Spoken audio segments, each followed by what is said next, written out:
I wanna be a billionaire so fucking bad. Buy all of the things I never had. I wanna be on the cover of Forbes magazine, smiling next to Oprah and the Queen. Oh, every time I close my eyes, I see my name in shiny lights. Yeah, a different city every night. Oh, I swear the world better prepare for when I'm a billionaire.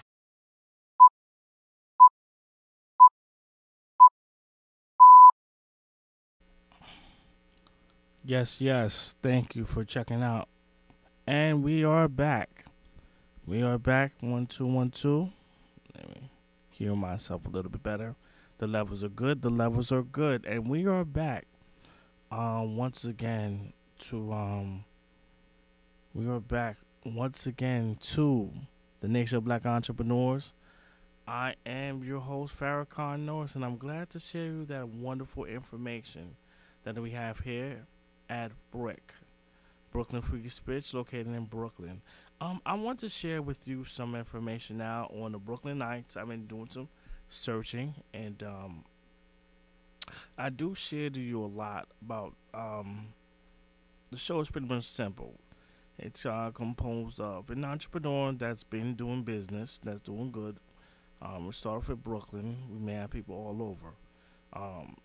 Whether you're a celebrity, retailer, the list goes on and on as far as the field of entrepreneurship in the United States of America. But I also share banking black, which is very important as far as us as black people.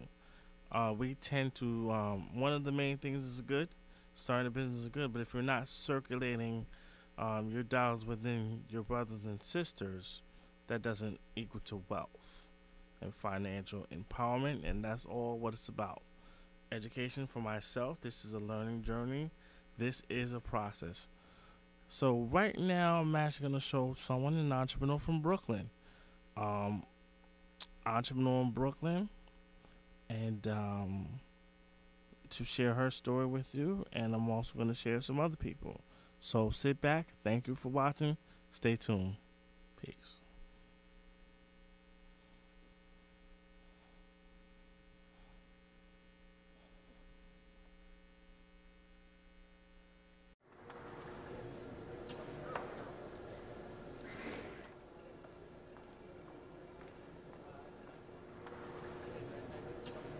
So Denver is my home.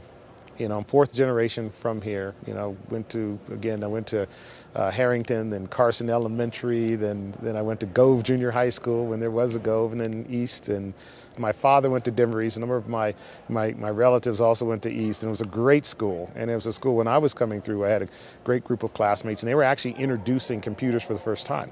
And so my computer instructor was telling me about it. I was asking, well, how does this actually work? And was telling me about the transistor. And, you know, it was developed at this place called Bell Labs, and I found out there was one in Colorado. So Denver Bell Labs. And I called them. I said, I'd love to get an internship. Do you have them? They said, yes, if you're between your junior and senior year in college. I said, well, that's great. I'm a junior in high school taking AP classes just like being in college. And they said, well, no, it isn't.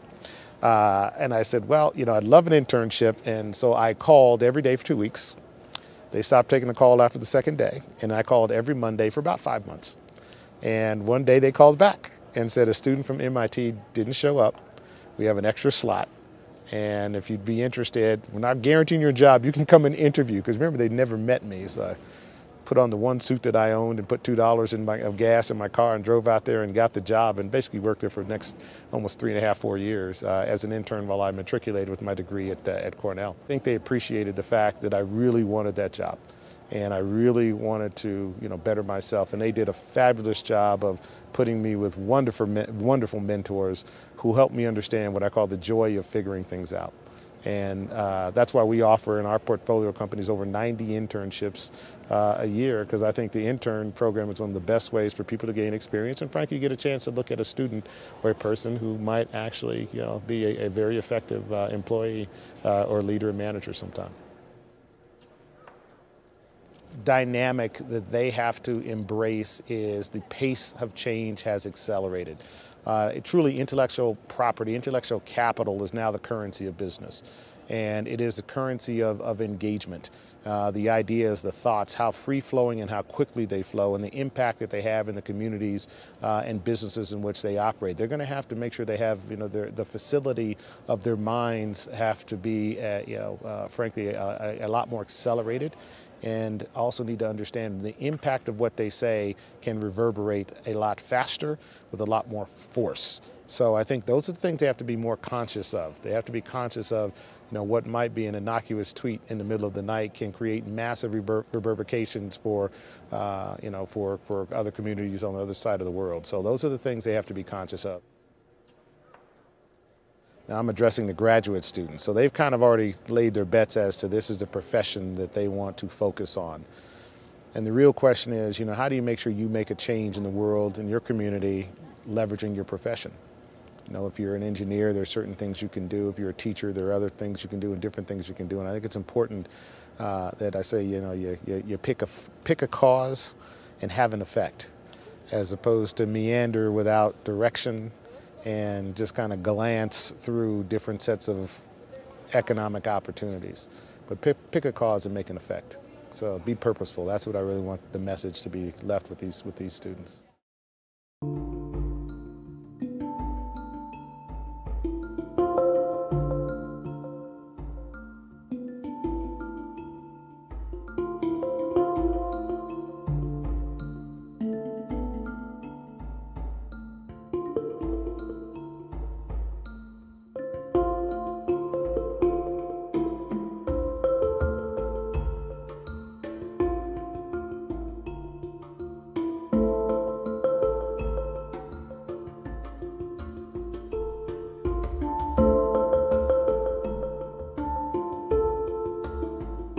Of nationalities, the one thing as a black man I noticed that it is time, little by little, and I am seeing it, and this is the beginning even all across the states of the world, there's a movement going on where many people are switching banks.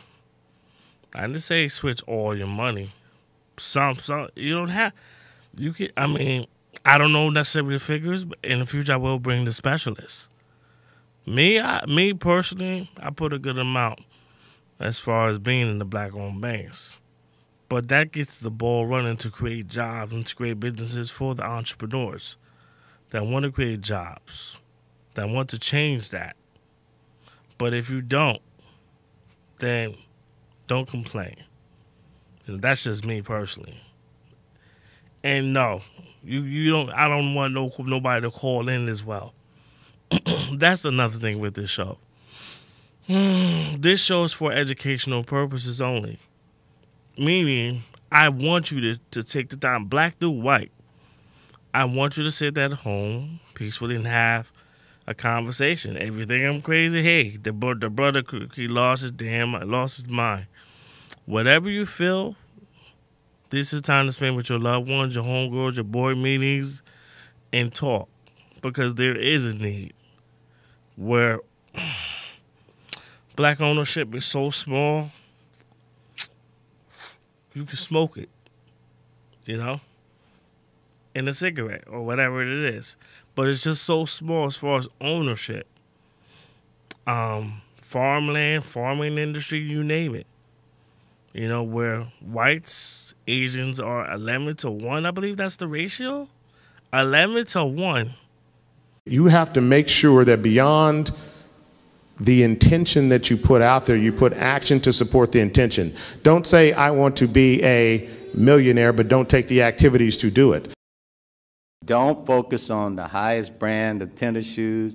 Don't feel like you got to have the Gucci bag or the Jimmy Choo shoes that you can't afford. But that's what happens. Or get the car that's bigger than your house. You've got to figure out a way to save. If you do not save, you cannot invest. You cannot acquire assets.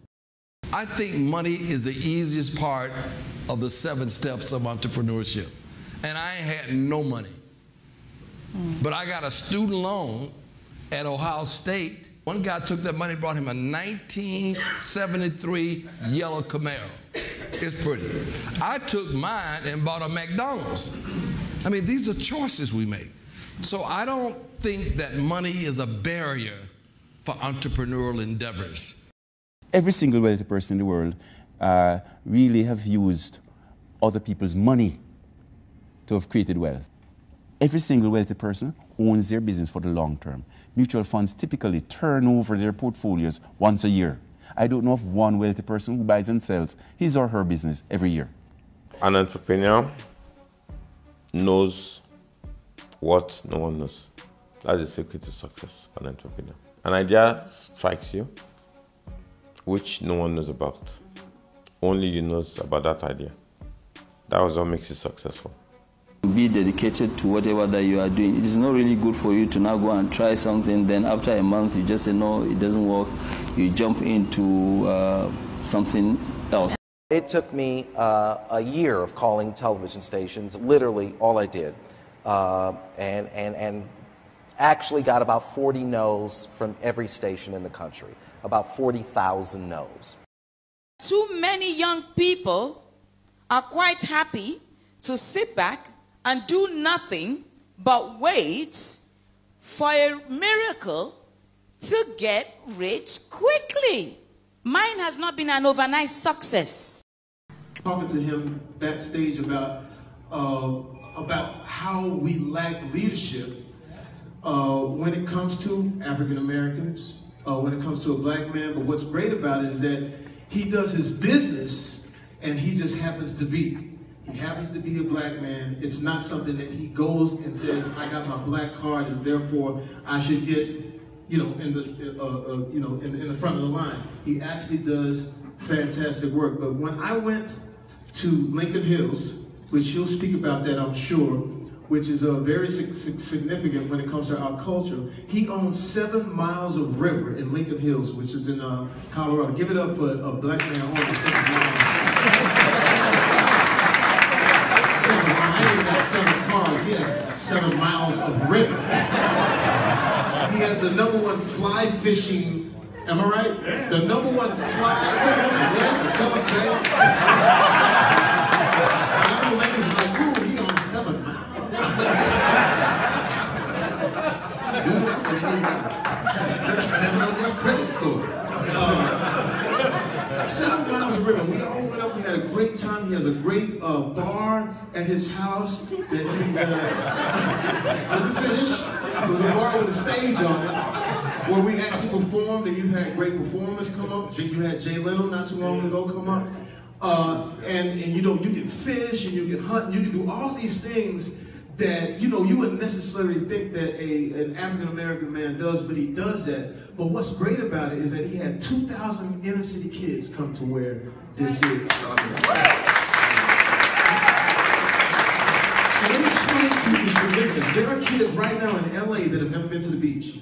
There are kids in the inner city that never get off their block and they never get a chance to see what they can or cannot be. The only thing they see is their surroundings, and most of the time that's bad. So 2,000 kids he's had up there.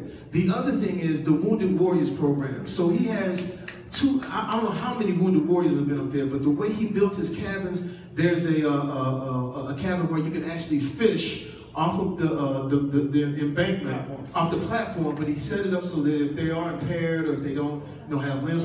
So once again, it speaks to not just him as his business savvy, but what he is as a person. And that's what's the most gratifying thing about what you're about to witness. And not only that, as I talk about him, someone you can hang out with, someone who's cool, someone who's fly, but at the same time smart, can talk about anything, whether it was politics, what we talked about earlier, or what you're about to talk, the tech world, which I have no idea. I 411 the other day. I called 411. And these young dudes were like, you calling who? I was calling 411 to get to that foods. Y'all on 411 no one? No, we Google, yeah, I was on 411 Google. So he would tell you about that. But here's the other thing that we want to do. His story is amazing. his story is going to go down in history. We talked about how can we come together and do something significant on my side of town. He witnessed this when I saw Harry Belafonte go on stage, just as I was supposed to get a Lifetime Achievement Award, or whatever that meant, in front of Harry Belafonte.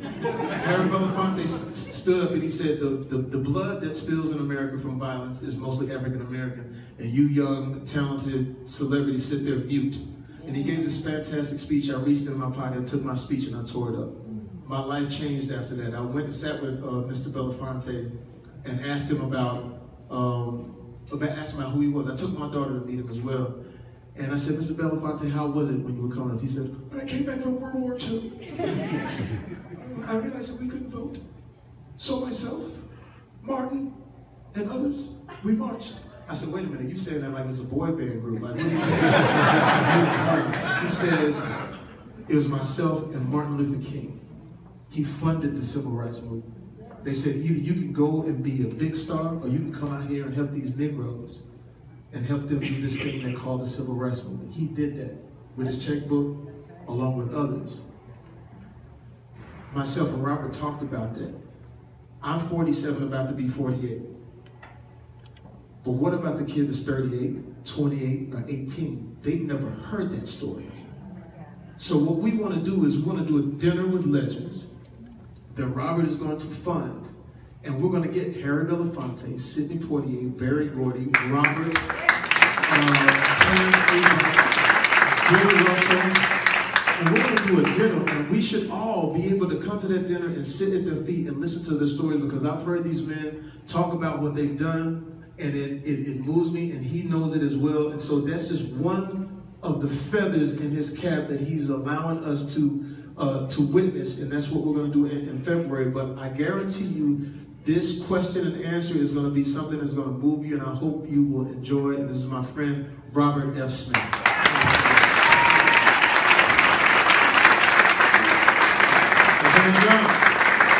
And bring to bear a transformation in those businesses. We help them operate more efficiently, more effectively, typically expanding the size of their organizations, i.e. create more jobs, the opportunity set, more products they can sell to their customers, improve their revenue growth, improve their profit margins, and then sell it at a higher number at the end, and then return that capital back to our limited partners, and of course we take some portion of it for ourselves. And why did you choose enterprise software? It's interesting. Enterprise software, and the way to really think about it, it is the most productive tool that's been introduced in our business economy over the last 50 years. I want you to actually think about, for some of us here, what life was like 35 years ago in the business community. Mm-hmm. When you did anything from check in and out of a hotel, or bought an airline ticket, or how you kept the power grid stable, or actually, how did you manage an insurance portfolio, or even sign up an insurance policy. Today, we do that all electronically, if you think about it, right? It has created a massive productivity element throughout almost every single industry on the planet, and especially in developed economies. And the thing about it, which is what's neat about enterprise software, is it's an intellectual property-based business.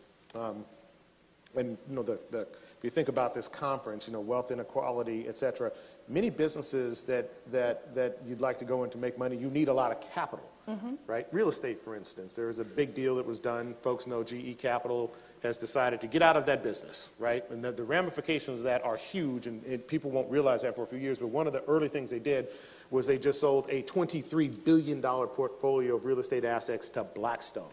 Well, if you don't have that kind of capital base, you can't go into that business, period.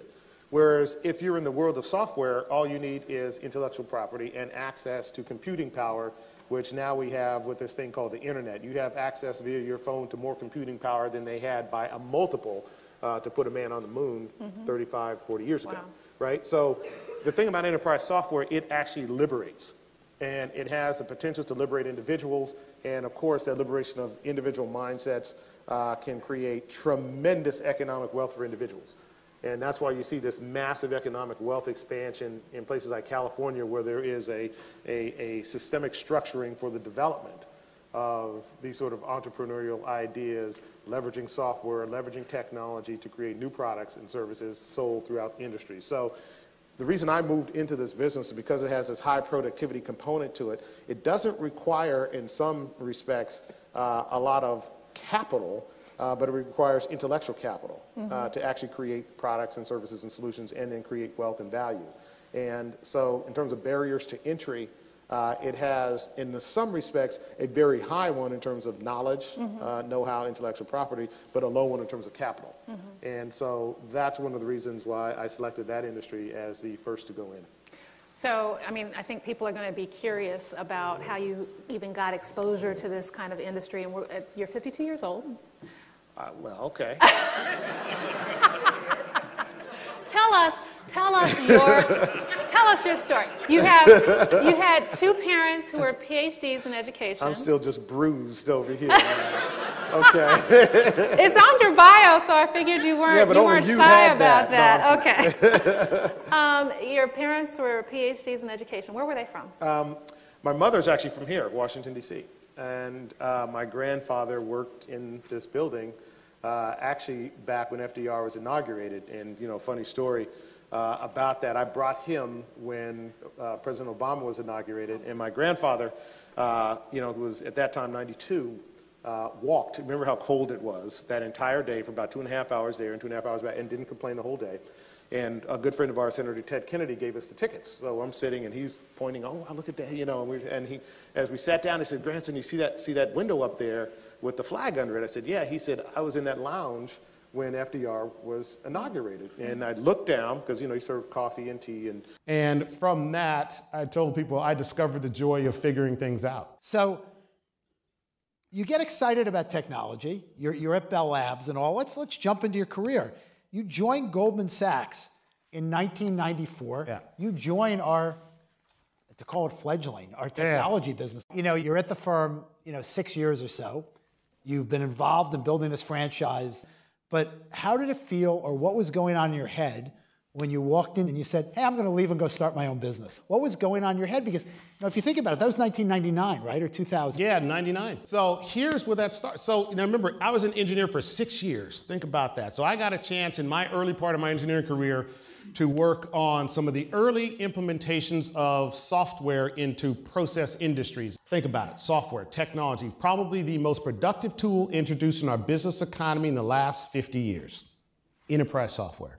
And then I run into this little software company based in Houston, Texas. I take them on as a sell-side project, and through that, I learn how they're running this business. And I say, oh my God, if you actually took what they use as their best practices and laid them across these enterprise software companies, you could make a fortune.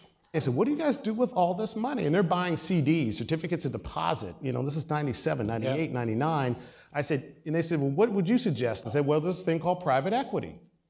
They said, well, what is that? So I told them what private equity is. And they said, well, can you introduce us to some of these people? I said, sure. And they came back and said, a lot of them seem to be in the asset aggregation business as opposed to truly the value creation business. I said, well, that's a fair assessment. Yeah. They said, what else? I said, if I were you, I would take that money and I'd drive it into these enterprise software businesses. I'd take these best practices that you all have and I'd apply them across these companies and you'll probably do okay.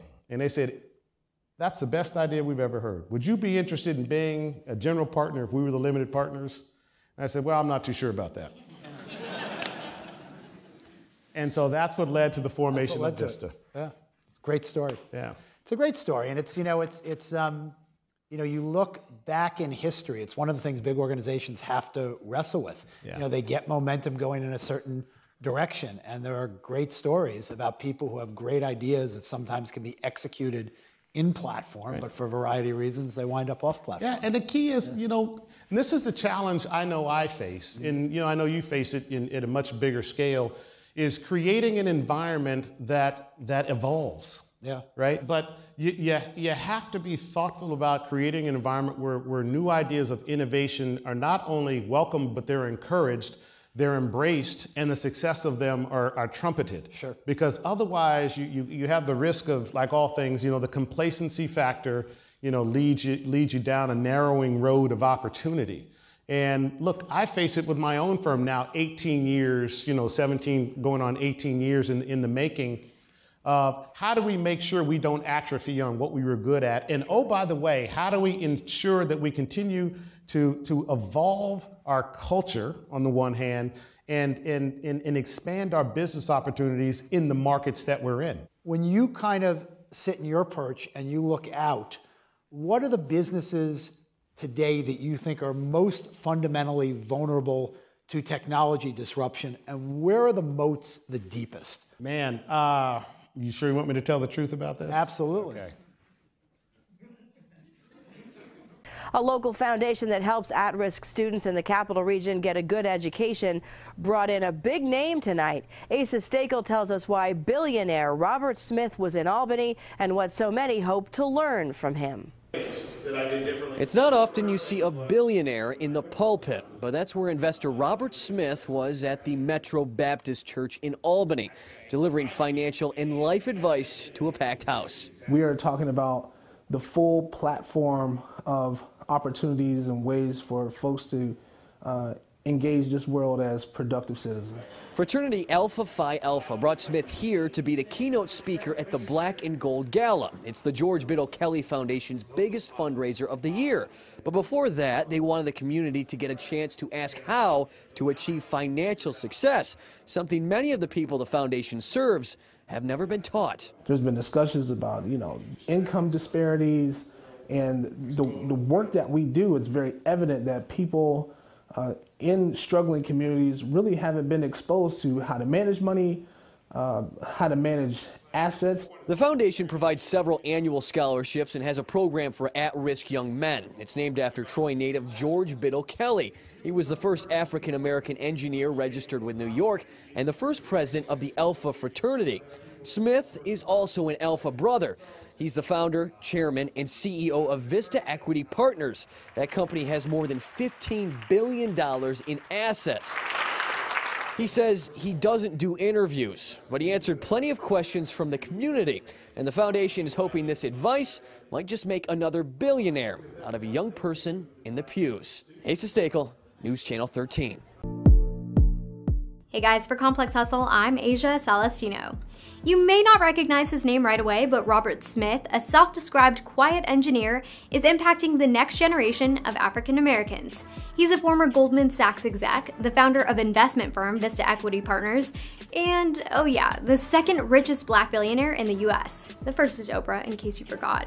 But Smith credits his career achievements to a solid education even before college. As a junior at East High School, a public school in Denver, Colorado, he became interested in computer science. His favorite subject led to an obsession with a college internship at Bell Labs. Smith says after 6 months of relentlessly calling the company to intern, he was offered an interview, the internship, and eventually a job. He told 9 News that he wants to be a role model for young black men, inspiring them to pursue careers in science, tech, engineering, and math. It's important that these young African American men understand there are people like Robert Smith out there who can actually be learned in the sciences, engineering, finance, and create a platform that can impact not tens, not hundreds, but millions.